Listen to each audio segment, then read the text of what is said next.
Well, hello everyone, and welcome to May's The Educator Book Club. Myself, Lottie, and my two lovely co-hosts, Stephen Colber and Mark Parry. This is our three smiley faces. This is our monthly chat where we talk about books. What have we been reading as educators? What are we thinking about? And more importantly, what have you been reading and thinking about? We always have a few guests each month, and we love hearing from you. So come on up and tell us what you've been reading. Please note that this is recorded, so it will be uploaded to Mark and Stephen's YouTube channel. So if you do come up, please just be aware of your background and that the recording will be made public. Feel free to use the chat as we go through the night. We love the interactions with the people here. And is there anything I've forgotten with the up top admin? No, I think that covers Me. it. Excellent. Well, I wasn't here last month, Stephen and Mark. So before you kick us off with what you've been reading, Mark, please tell me, what did I miss? Boy. Well, it's not just last month, it's the month previous. So, Of course, because we didn't have one last month I and think in the one month previous. yeah. So April, January, February, March, April. It was March, and then we skipped April, and here we are in May. So I think one of the significant things is I read a book that called Babel that Stephen was talking about, and I understand it was recommended to Stephen. So I think Stephen talked about Babel. I don't know if you know Babel as a book. I And have heard of it. it's not the Yes. Brad Pitt film. Okay. All right. Excellent. Do you want to give us a high level, you know, elevator pitch, 30 seconds? We get in, we're on floor 4, we're going to floor 6. I read Babel in the weekend. What was it about, Mark? It had about 8 layers of intrigue. It was a historical fiction. I think that's Mm. the genre, but it Hmm. was set in uh I should know, like Oxford, I think, University in England. But because of the Hmm. historical significance of that particular place, it had this huge layer of colonialism over it. And then Mm. another layer of like Harry Potter style characters and Ooh. that kind of adventure. And I was thinking, wow. And then it had some kind of very confronting sort of plot lines. It was all very compelling though. And it was sort of like delightful and serious and a little bit silly, but really quite kind of brutal. And I thought, oh, this is quite interesting. So it was just, Ding. We're on level 6. Thanks, Mark.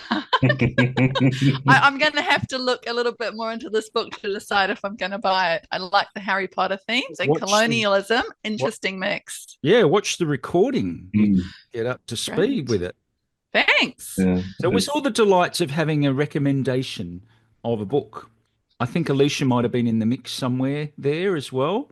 I think it was more than once. Like because I'm quite recalcitrant and like big-headed at times.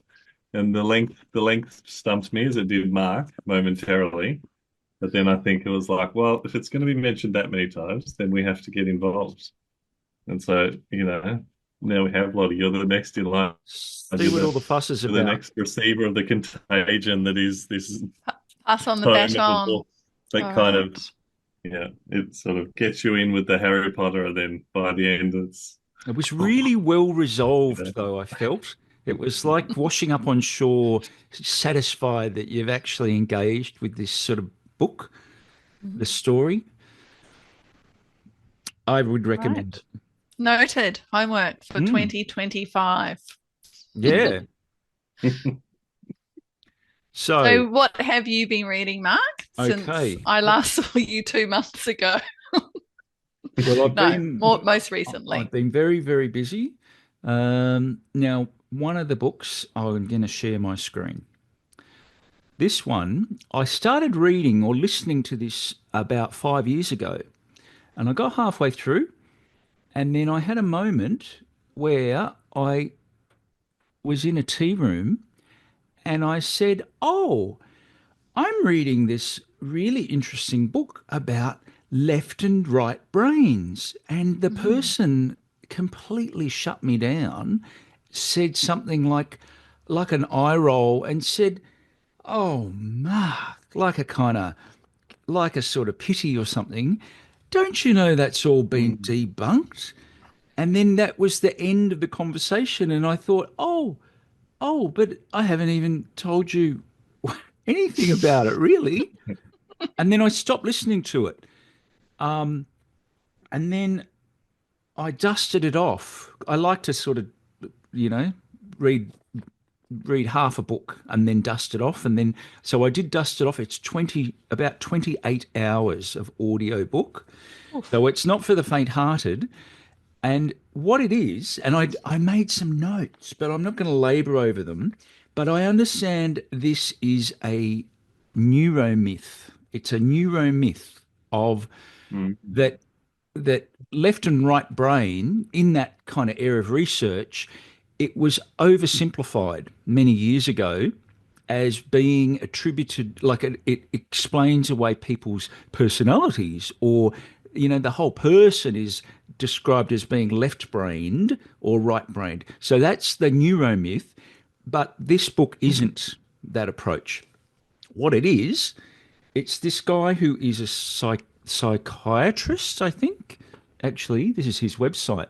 His name's Ian McGilchrist, and the book basically explains how the left and right brain, they work together in a human being generally, unless you've had a stroke, or some other brain kind of dysfunction. But it looks at the different modes that the two hemispheres, how they perceive the world, how they process information. And again, it's 28 hours worth. It's divided, funnily Mm. enough, into two. The first half is very kind of the neuroscience, all the experiments and all the kind of research. This is what happened when this person had this brain injury, and this is how we know this. But then the second half of the book is all about what does that look like for the culture of a society. And it's not looking too Mm. good, folks, in terms of our current where we are historically, Oh because dear. Mm. and I mean, I guess I'm kind of delightfully giving a broad picture, which is kind of I can only attribute that to my right hemisphere, the because things like holistic view, context, relationships, implicit understanding, that's generally the processes of the right hemisphere. Whereas on left hemisphere, and I'm reading, tends to focus on details, categories, and explicit knowledge. And so I think it's I wouldn't recommend it to a general reader in a way. I really enjoyed Are we a reading it. general reader though, Mark? I was, Come I on. was going to say, and what is a general We're fairly reader? niche, Oh, aren't I don't know. we? There is no general reader. I just thought it really resonated. I really liked it. It was Mm. like really in depth, and I thought, oh, this is sort of like would be so readily dismissed by people, and that just kept me reading or listening rather. Mm. So this bloke, the author has a website, and it's been around for quite a while. I'm not sure when it was published, but yeah, it's kind of like it was a really nice blend. I found, hang on, I'm just going to stop sharing. It was just a nice blend, like it was just chock full of ideas. So if you like ideas and language and, this sort of ambiguity as well. Mm. So it did take me a while. I couldn't do it all in one listening. I had to kind of, schedule it out over a few weeks. Good while you're doing the vacuuming or, the gardening, that sort of thing. Audio book. So yeah, any questions? Well, I'm still unsold what the thrust of the book is You're about. not. Oh, You've been very, circumspect. So circumspect. so wait, okay, so it's a neuromyth, but it's Yeah. been oversimplified. So what's the more nuanced view? Is what are we missing? It's like society because we're kind of, and I guess I'm saying this with a sort of weird authority because I used to be a science teacher. It's Mm, Mm. like if you kind of look at, say, a cup of tea or something. Here's a cup of tea. You might look at it in terms of its what's it made of, or its measurement, or what's its function. Whereas you could also look at it in a more poetic way, or and there's no right or wrong answer. But then when it gets into certain contexts, some of that approach is dismissed as being not relevant or not valuable as a society, I mean. And mm, so I'm really kind of emphasizing this idea of measurable things that can be measured are valued more highly in our society because mm. it's very much the function of the left hemisphere. And so it's not like a big conspiracy theory or anything. It's more just look when you look at, say, agriculture or, and it goes into a whole thing of that, measuring grain, for example, as opposed to just feeding people. It's different processes. I can see you kind of, you're not It's giving I me any feel like response this there, I feel like Stephen. I feel like the educational application here is how there's been a long discussion around, do we assess our general capabilities? We call them in Exactly. It's that Australia, but in other territory. places it's 21st century skills, or which, Yeah. was half a century, sorry, half a decade ago, And or then even longer. Yeah, right. So it's like, do we value what we can't quantify, measure. Yeah, measure? yeah, exactly. That's the kind of educational aspect of why this book would be relevant to education. Hmm. Um, and I guess it kind of there's a lot that this is Stephen's not convinced.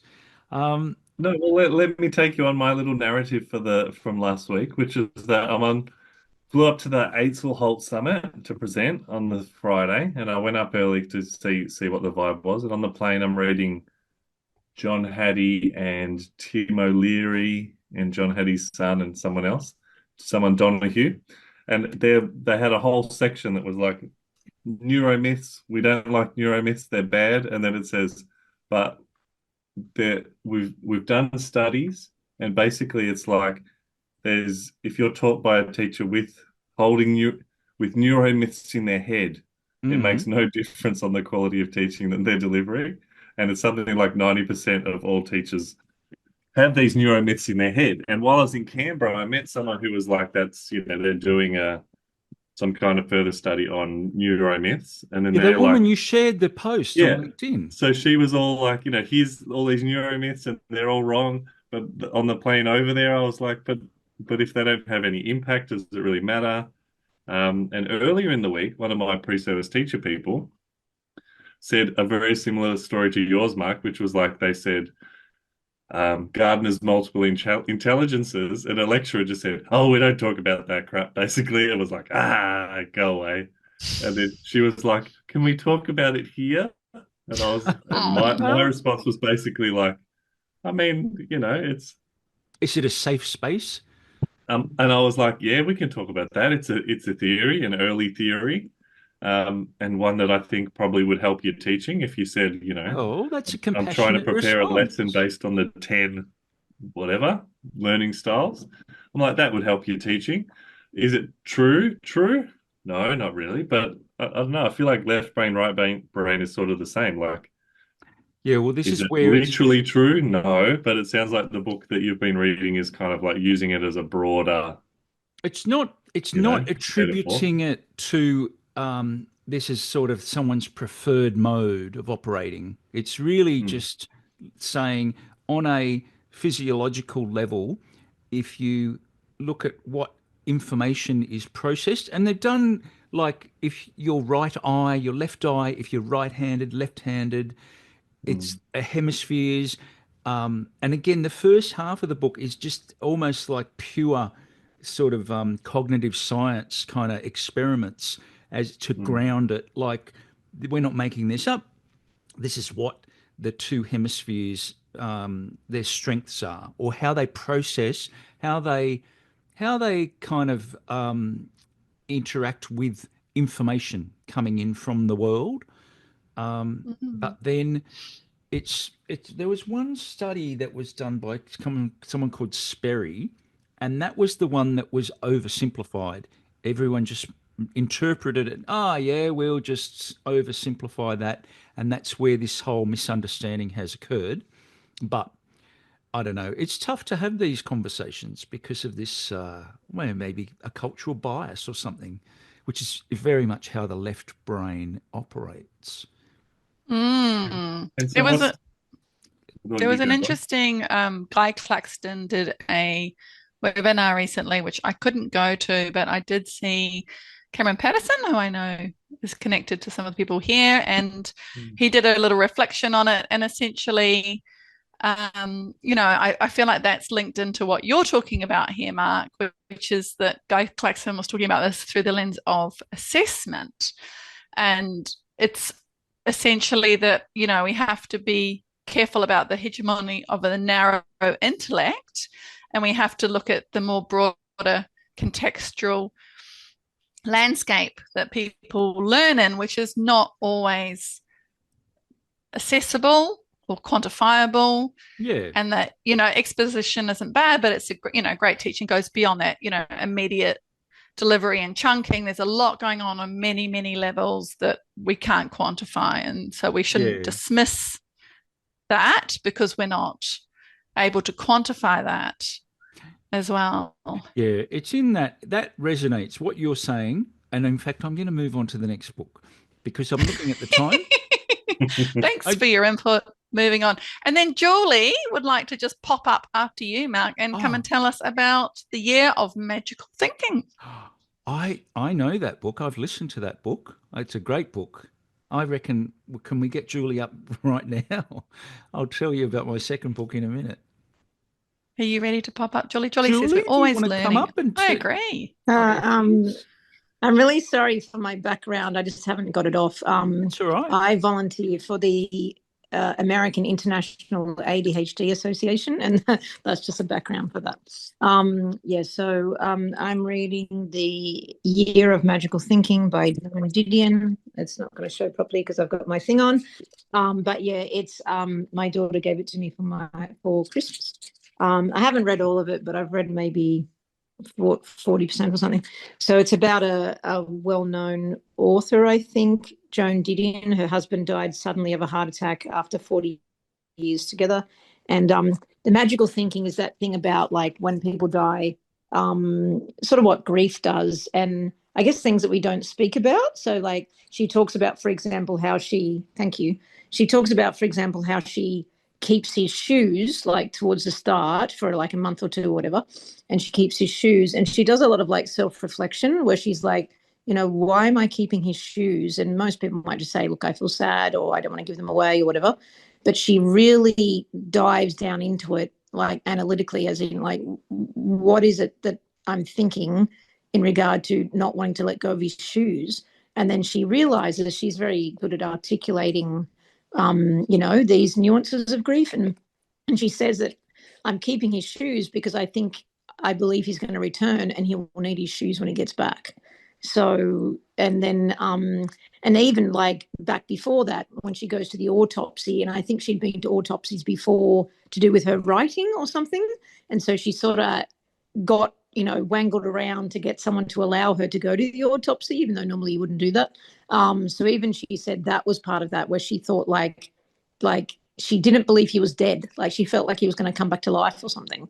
And not that we all overtly would say that when someone's died, but it's in that trope where people say like, I can imagine he's going to walk in the door any minute, like that sort of thing. Yeah, she articulates it in a way, She like articulates for it the really audience, well. for the reader. Yeah, and I really appreciate that, because not that I've felt all of those things, but I'm sure a lot of us, when someone has died, some of these things could be how we're thinking, and so I really just love. She doesn't. I can't explain it. It's almost like she removes all the shame of how people feel when someone dies, and sometimes we don't like to talk about it because we just think, oh, that sounds weird. I can't mention that to anyone, and she just articulates it in detail, and I really appreciate that. So, yeah, it's a good book. Yeah, I listened to the audio book. I think it was Vanessa Redgrave that did Wow. and they did a stage production of it, and I just thought it was just quite beautiful in its depth, and Yeah, just it's almost like hard to even put into words. But I guess because she's a writer, exactly. she knows which words to choose to express complex ideas, emotions, feelings. Yeah, and she uses like poetry and stuff to explain like how she's feeling at that moment. Like she'll read a poem and quotes from famous writers and Yeah. yeah. And she talks about that idea. That one little thing I'll just say quickly. Another thing she mentions is this idea about how people sort of, this sounds weird, but how she believes that people sort of know that they're going to die and they give like not a harbinger, but like they'll say something without realizing that when you look back makes you realize that somehow they knew they were going to die. So like her husband was a writer and she was a writer, and then they would like write little notes on post-it notes or just little scraps of paper when they were out if they had an idea that they were going to use in a story. So and he died like unexpectedly, like it was Don't just a heart spoil attack. the But like if story. yeah, I probably shouldn't say, but yeah. So what I'm trying to say is he had a little thing, a note, and then he said he gave it to, at one point he gave it to her and he said, "Oh, I don't think I'll need this. You use it." So then she just says something like, "Oh, isn't that interesting how it's sort of like Foreshadow. people without realizing they know they're going to die, and little comments like this will come up, and then when you look back, you're like, oh, isn't that funny that Mm. that was said back then, and now that I know he's died, that makes sense. But at the time, he didn't know that he was going to die, but it sort of seems like he knew without knowing, like yeah, like that. Yeah, So yeah, that was really interesting too. I know a woman who is a social work researcher and she teaches as well, and she uses this book in her kind of lessons. She asks the That's students to amazing. read it, and then they discuss because it's a way to kind of break open this idea of what empathy or what Yes. somebody who is grieving and how do you Yeah. support that person when you're a social worker. Um, but it is pretty heavy territory in turn. But it is a Absolutely. wonderful book, though. It's worth Mm. if you're wanting to venture into that territory. I found it to be really quite valuable as a book. Thank you. Thanks, Thank, Julie. thanks, You're Julie. welcome. Now, Lottie, I didn't mean to be dismissive earlier. It was more just to keep things moving. It's fine. Tell us about your second book, Mark. Oh, it's Go one that on. Stephen's already. I think Stephen, did you already have this one from a couple of months ago? Um, this is the We I love one. a really good do book you show me repeat. Very that. famous book, but and Yeah. every parent, every teacher, I think it's worth engaging with. The Anxious Generation by Jonathan Haidt. Mm. Um, and it's towards the end they give very good practical, what to do, not just doom and gloom or what this is this terrible situation. Gives very practical recommendations. Because in a lot of ways we're still in this. In a way, here we are speaking on screens ourselves, but at least they're not handheld devices. Well, some people maybe are on a handheld device, but um, so, Stephen, you have read it from what I remember, or maybe it was Lottie. Yeah, no, yeah, definitely. Yep. I read it and then I handed it to Jem, my wife, and I said, read the first and the last chapter. Don't worry about the bits in the middle, which I think, I was speaking to someone recently, I think that holds true. The middle's kind of like, here's how we prove it, and here's our methodology, and here's our whatever. Um, but yeah, pretty much the juicy bits happen at the start and at the end. But the word on the street is that the people in government in Victoria read this and that's why they brought in or brought suggested to bring in the 16-year-old social media ban situation. But then Jem actually went to like some sort of a roundtable-y thing that was like, full of the important government-y people. And she said no one else had heard of it. So I don't know how reliable the impression is, but it's like that's pretty much what the book says, literally no social media until 16, and Yeah. and then that's what we did. So it seems a pretty clear connection, but how the influence came in, I'm not entirely sure. What did you make of it? I think it's a current complex conundrum that needs to be addressed, and so I guess it's kind of, at least if it's a tough thing to address, but it's more important to get the dialogue happening, because there's different ways that this might be solved, or if at all. But I don't know. I thought it was. I sort of felt like it was a important textbook or something, just to kind of raise everyone's. I remember awareness. opening it and seeing a lot of graphs Oh yeah, well, with the audio Yeah, book, I didn't and have going, oof. the PDF. He mentioned all the graphs, and I thought, so I didn't look at any of those. But Does anyone ever? Do you think anyone ever has been bopping along on the street with their headphones in? And it's like, just to let you know, there's a diagram for this page. Oh, grow up! I'm on the audio book. I'm not going to look at that. well, they're wanting Or to. is that just me? Maybe I'm the dilettante here. They want to have the No comment. reliability of data measurement. Yeah. I'm actually just trying to find a podcast that I listened to recently. It's called 10% Happier with Dan Harris, and Jonathan was a guest on it. I sent it to somebody saying, I listened to this because he talks. So one of the things that, he's most well known for the social media work, but he talks about a whole range of sociological and societal issues, and has done over the years with his work. He's a professor at, I forget which university. And one of the things that he's been talking about for a long time is polarization of society, and basically how we're seeing that play out, particularly in politics in America and other places as well. And I'll find the podcast link and I'll put it in the chat.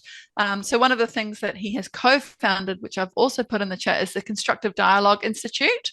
And it's all about essentially how we've just stopped talking to each other. And we certainly don't talk to people who vote for other political parties. And, we don't sort of talk to our neighbors anymore. So there's less kind of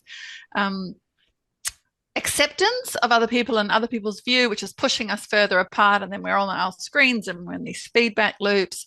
So he's a very interesting person who talks on a huge range of issues, not just the social media stuff, but this book's kind of blowing up. And he's most well known for that. Yeah, I think Can I hit you with a screen share? Because I was like, please do. So the first book, and I guess only until this one that I read of his, was The Happiness Hypothesis. But then if you look at the progression of the books, it gets quite dark quite quickly. Like he's got the happiness hypothesis. Sorry, I'll zoom in a bit. Lottie's leaning forward. Sorry. No, that's fine. Which was all about positive psychology and Seligman and the like. And then look, The Righteous Mind. Can't we all disagree more constructively? The coddling of the American mind. I heard of Why that do one. they vote that way? And then a bit of a, 10 years later, happiness hypothesis sort of thing. And then The Anxious Generation. So he's obviously started out quite cheerful, and I enjoyed The Happiness Hypothesis. It was one of my favorite books back as a young adolescent. But yeah, he's obviously gone, well, maybe it didn't sell how we liked. So he said, let's go negative. I'll put on the front of my book. That'll really well, it is negative. I guess it's that shadow side of things. But a lot of people don't want to. They're not comfortable even having that conversation about that. But he's obviously... Well, the podcast I listened to was called "The Upside of Striving," not negative. How to build a stronger mind, not negative, and what to do with ideas you hate. But yeah, it was really good. It talks a lot about this podcast in particular talks a lot about resilience and grit, and also this idea that we're hearing a lot more at the moment around anti-fragilism, anti-fragile conversations, and building communities, professional communities and schools around anti-fragile, approaches to really be able to kind of take on the hard conversations. So interesting. And what's anti-fragility for Luddites like me? Well, I don't know if Matt wants to come and answer that, because I feel like this might be something that crosses into his particular territory. I don't know. I'm throwing. I don't you feel like I'm Cold calling. It's basically increasing your capacity to thrive through stressful situations. So it's your coping mechanisms and things. And this is my very quick response. And if I have said this incorrectly, anyone in the audience that knows more than me, please give me a D on the assignment. A bit like a John Marsden approach at the school that he was at before he passed away, where it's kind of like, do what you want. There's no teachers on yard duty. If you die, we'll save you then. Risk taking. Well, kids up the tree. Are you loving it up the tree? Great. It's going beyond. Yeah, it's going beyond resilience and robustness, according to this, quick Google search that I've just done. I applaud your quick research there, Lottie. It's probably a incorrect, completely incorrect. See, this resonates with me because this is when the iPhone came out. That's when I was teaching. Now he's ready to roll. Oh, Matt's ready to go. Let's get Matt up into the phone booth. Come on, Matt. No, look, I was definitely dressed the whole time. Like, what happened? I stepped away for a second, and then I heard Matt, and I was like, perfect. Exactly when I'm not here. What can you tell us about anti-fragility? It's I guess like the basic idea is that things don't grow without stress. So we need to not be so worried about being fragile and think like, and there's this idea of like all the markets and financials and people and everything is linked to this idea of we grow under pressure. And so we can't progress without some kind of stressor. And I think we've stepped away from that a little bit, or the idea is that we've stepped away in this search for, resilience without something to be resilient to. Like, let's just be resilient all the time without any kind of problem. And so anti-fragility is about embracing the fact that things just happen and we actually build from that. And not necessarily... The tree grows roots that are strong because the wind is blowing on it. It's more than a metaphor. That's exactly it. Like, the tree doesn't just go, well, I'll stop being a tree now because there's wind. It's going to tree harder. No tree. The tree does look a little anxious, though, if we're being honest. It's stretching. We all get caught at odd points in a photo. It's just stretching. Thank you, That's the great. I'm glad you could explain it. Work. So they were like, we need to go the next step past resilience, which is like anti-fragility, which is like, don't just be resilient. We're going to act. So, like, if you were in an anti-fragile school, would you be actively like? But it's like small doses of harm in and harm might be the wrong word. That's pretty intense, but small doses of challenge are fine. Challenge, yeah. And it's like the opposite of the helicopter parent, right? Like, is that right? I think there's this idea that resilience has been hijacked a little bit, and there's all this talk about being resilient, but you're not. A resilient moment isn't actually where you're resilient. When you reflect on a tough moment is when you build resilience. And so anti-fragility is maybe a little bit more accurate. Because I think we tell our students at school to, in a tough moment, be resilient, but you can't be resilient in a tough moment. Like, you've got to just get through the tough moment, and then that helps you be a little bit better in the next tough moment. It's like resilience is not this thing you can be. It's just little steps to being able to cope. And I guess, there's anti-fragility, I think, and I know Tracy Ezard is looking into it a lot at the moment. We've had a conversation about it. Like, it's a little bit closer to evolutionary processes, I guess, is the idea. Like, resilience is a bit artificial, like we just want to force it, but anti-fragility is much more in line with natural processes, like the tree. Nobody's forcing the tree over, well, I assume, unless there was a whole heap of kids that took off before the photo was taken. But yeah, that's the best way I can explain great. it. 8:38 on the Very Tuesday. Yep. Awesome. No, that's good. What have you been reading, Matt? Can we ask you, are you here or? Yeah, I missed the last one, and I have lots of things, but something I wanted to. My most recent book is this one, Thriving Together.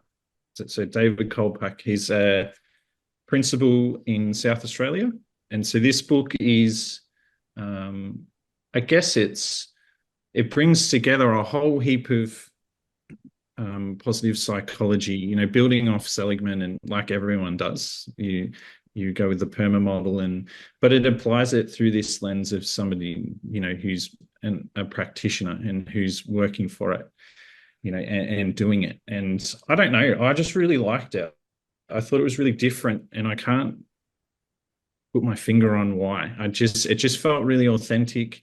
And it wasn't just about well-being. Like, it was a well-being book that touched on teaching and learning, and it kind of brought everything together rather than separating it.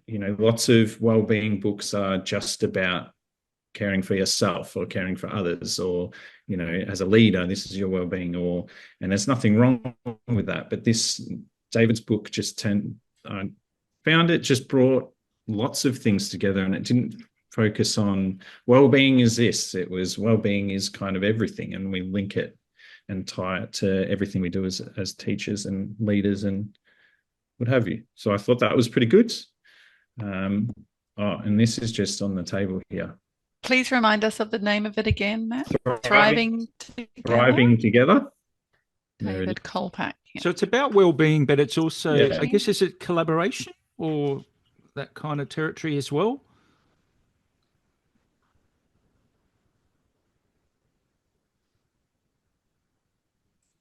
I don't know if it was just me, but I think you turned into a bit of a robot there, Mark. Oh, did I? In the middle there. And the maybe internet It was a went glitch in glitchy. the Matrix. I was just asking if it's got collaboration in as Yeah, part of definitely. this. Yeah, okay. So, like, the subtitle here is a blueprint for flourishing staff and students. So it's definitely about, it goes from individual to whole school, and it kind of fluctuates between the two. And here's some things that you can do as a bigger group. Here's some things you can do more as perhaps a teaching team. Yeah, I found it to be really engaging. It was one that I kind of just flew through. Awesome. And then I read, I was going to talk about this last time, but then I didn't make it. I don't really know what to say about Sapiens. It was, it hurt my brain. Why? Because it was just like a lot there were things, I think, assumptions, or maybe things that I had learned about human history that were perhaps not quite accurate, or maybe I had bended it through my own. What were some of those examples?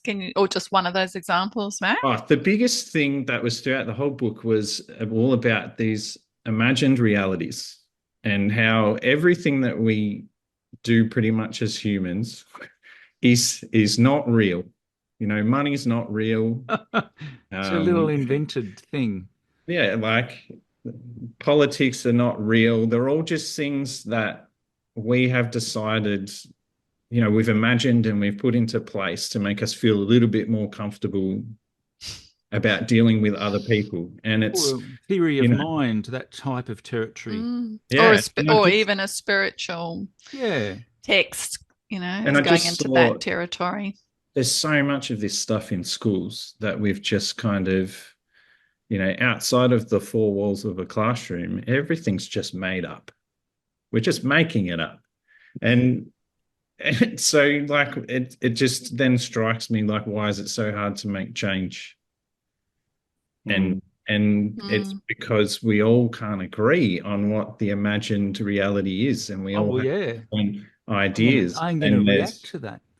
Yeah, and then going through all these like conflicts and things where it was somebody said they liked it this way, and then another person said they liked it this way, and then they spoke to their people, and then they rallied a couple of thousand people, and away they went, and there's a war.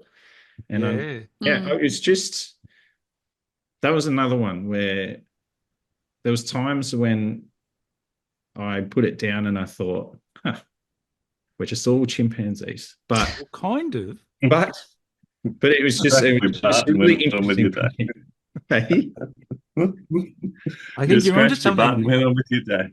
Yeah. Oh, look. Did you feel like you'd taken the red pill in the Matrix, Matt? Sounds a bit like that. Yeah, I'd love that. That would be cool. I'd love to run up walls. Do you know that would cut so much time off my walking around the school campus if I could just up onto the second floor. Two good books, anyway. Cute. Both very different, obviously, but thought-provoking. Excellent. Yeah.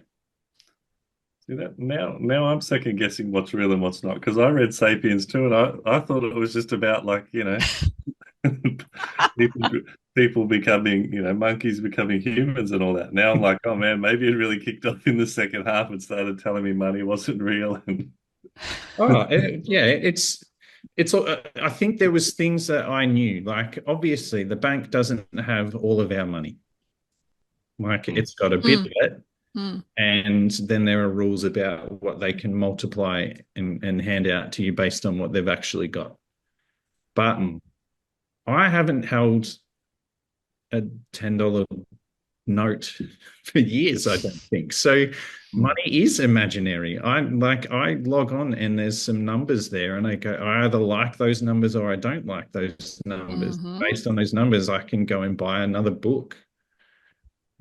Or I can't. And I just think, that is really made up. Isn't this year 7 commerce? That's a bit. I remember teaching that to year 7 and just having them go. I'm talking about all these revelations. I'm just like, it's all in the curriculum. With barter, but I'm having revelations at a year 7 level, Mark. Yes. No. It's definitely not year 7 curriculum, because I remember going out of my way to teach it, and so it must have been something extracurricular. Because they were like, "What is happening? My life is a lie." Anyway, I'm going to the canteen now with my $5. Existential. Yeah, I'm going to use my imaginary money for a hot dog. Sausage rolling the roll. Sorry, Mark, you go. No. It's all it's good. It's sort of it's I can't think. Right. It's a natural extension of what that book is about. Brings up these sort of notions, because then it gets more complicated as just globally what we're seeing at the moment, and just in terms of money is a good tangible example, because you can kind of hold it in your hand if it's a coin. But then even as a coin, it's kind of like is it worth anything unless you can trade it for something? Or, this is that's all I was meaning by year 7 commerce is, it's kind of like money has no inherent value. But I guess it's a kind of, it gets very complex. It's really not saying anything by saying that, really. I think I'll stop talking. Well, money almost has a negative thing. Like if you go and pay and pull out a $10 note, it's like people go, "Oh, yuck." Unless you go to a farmer's market, Stephen, and then they're all like, "Show us the cash." You're just waving your card around in the air or your phone. It's on the QR. It's on Or the. or a chat or a garage sale. How many times have I had to do a pay ID on my phone at a garage sale because I have no coins in a car? So weird. It's such a weird interaction. Now I'm looking at the time. I want to know Yes. what have you been reading, Lottie, maybe? Well, a beautiful segue from Money Isn't Real to a book that What, he's I selling a house? No, just. was asked to give some feedback on the first draft. It's just come out. And it's called Why It's Okay If You Didn't Do Well at School. And this is written by somebody I know who has long believed that we don't teach financial literacy well enough, or sometimes even at all, in high schools. And he's written it for his nephews who are sort of in their teenage years. Somebody who, he talks about his own experience at school, and, this is somebody who's done very well and has been very successful in their career, but didn't do that well at school themselves. So this is a very kind of practical book, which is aimed at young people, although I've read it and I can tell you that there's plenty of adults I've spoken to who don't understand some of the basic monetary concepts in this, like, how do banks make money? And what is interest, and what is compound interest, and what are shares, and how do you invest in shares, and how do you buy your first house? And when you're young, the thing that's going to earn your money is your time and your labor. But when you're older, if you've invested that, then that will start to make money for you. So yeah, it's just a very practical book, and it's in 3 parts. The first part's just like real basics, money 101, banks are 101, credit cards, how do they work, all of that sort of stuff. And then part 2 gets a bit harder, and then part 3 is kind of like, how high yield, high risk shares and all that sort of stuff as well. So that's the first book. Any questions? I do have to say that's an incredibly long title as well. It's like we've put and when he all said the he was going to call it that, we all laughed, and then he really called it that. But yeah, that's what he wanted to call it. So good on him. It's a very long title. Why It's Okay If You Didn't Do Well at School, a practical guide to investing for young adults in Australia. But yeah, there you go. So what's the doing well? How do you, like Julie says, how do you bring in the don't do well at school? I think what he's equating there is that, school success doesn't necessarily equate with like financial, success and capability, in life always. Of course it does sometimes. And it's interesting because this actually brings me to the second book that I'm reading, which is by Screen Change Share. Let me make sure I open the right tab here. Unlocking Your Child's Genius? Correct. This one, Unlocking Your Child's Genius. Andrew Fuller. I really enjoyed this book. I haven't read any of his books before. Stephen, I know you've been to a talk. And this page here lists, many, many famous people that we've all known and heard of who left school at the age of 12 and, 15 and 16 and Lottie Dowling, Mark Parry, Stephen Colbert, all the famous people. all of us, which, as an educator, we're certainly not advocating here, leaving school early, but just saying that life, there's plenty of people who've done very well at life that have struggled in school, and they've left school and they've found other pathways. How do you unlock your child's genius? What is it?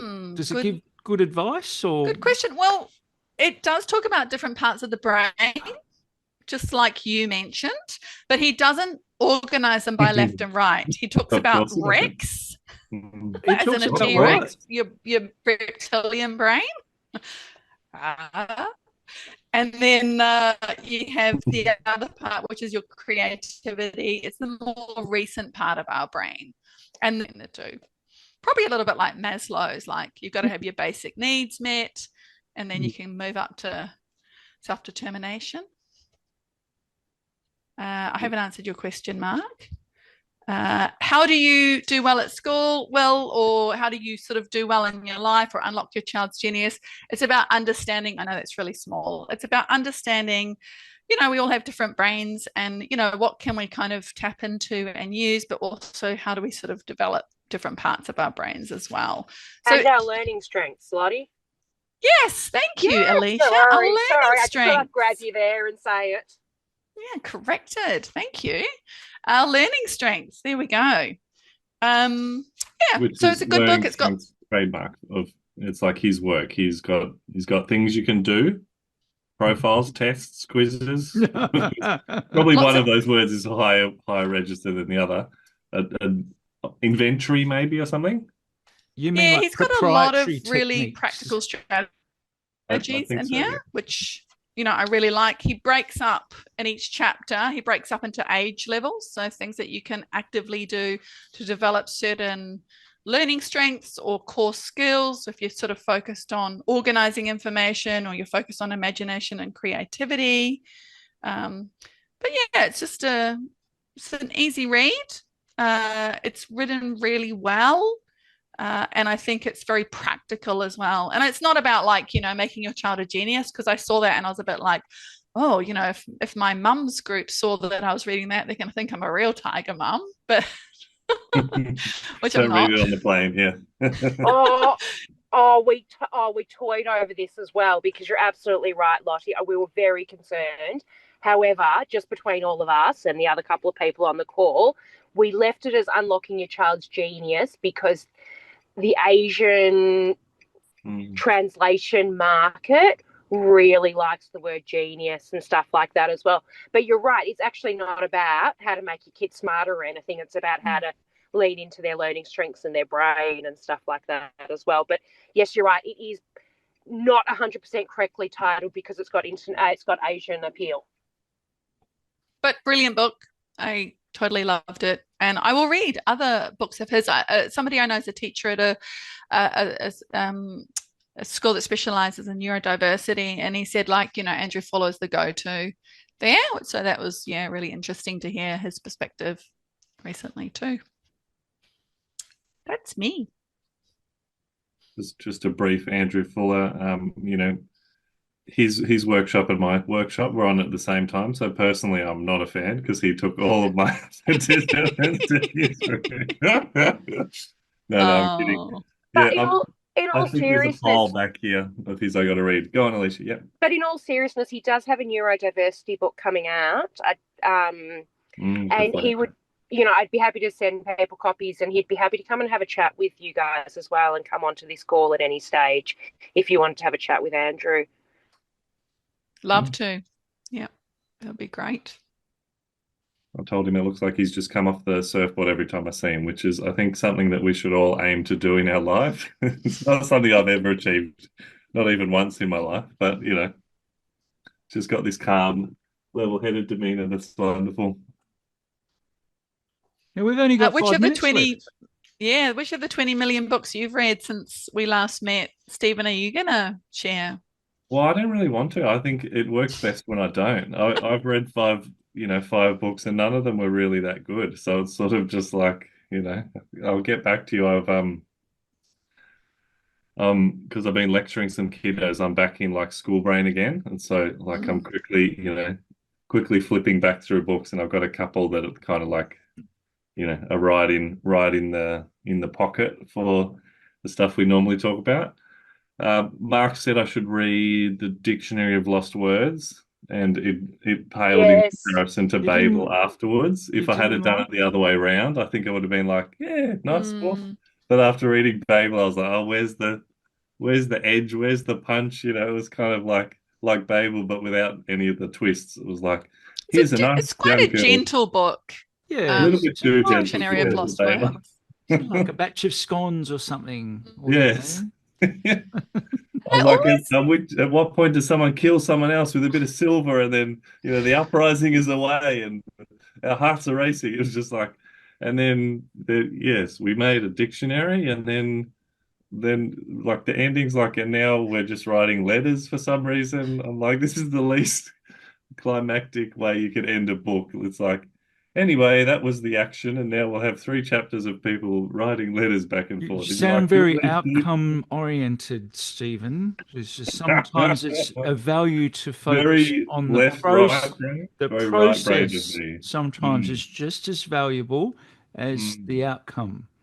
That's right. No, but There's some big themes in that book. There's some big themes.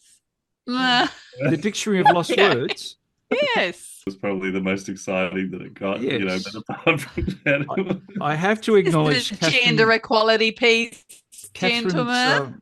Catherine's comment in the chat. Thank you, Catherine, about the podcast episode with Norman Hunter. He was very delightful to chat with, and he had some really good ideas. So thank you, Catherine.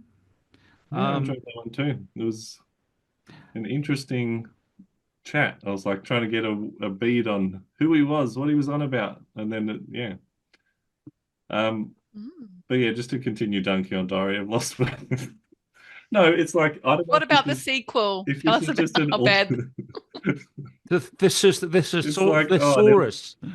is the sequel. It didn't really. The thesaurus of nothing happened. Yeah. Oh, They made it into a musical, that book. Oh. Yeah, it's a stage play. It was a stage play in Sydney, at least. But it got the thumbs down from people that I chatted with. From Stephen. And from Stephen, yeah, tough critic. I think. Yeah, no, you get to the end. I'm on my old computer and it just has this wonderful setting where it turns off the internet every 10 minutes just for no reason. It gets to the end and then it's like, oh, and by the way, I made everything here up. We have no idea who the women were, except maybe this one person. So I just made it all up. And it's like, oh, okay. Well, that's fiction. It's a pretend story. It's like I did as much research as possible. So that's why this person has this name. That's all we know, that she had the exact name. It's like historical fiction. Geez, can you genre, Stephen. Or something? Okay, you didn't like it. Moving on. No. We're about to say bye-bye. I'm gonna remove the spotlight from you, Matt. Oh, Matt. Thanks for coming and telling us about anti-fragility. Yes, Save Lottie's bacon. Yes, like, I know. I'm Googling live. That's all happening. Yeah. That GPT says, and I quote them. I owned it. I said that I didn't know the answer. So that's it for another hour, which is really good. Thanks, everyone. Goes so fast. And I miss you all. I didn't see you all for 2 months. I did miss this. Agreed.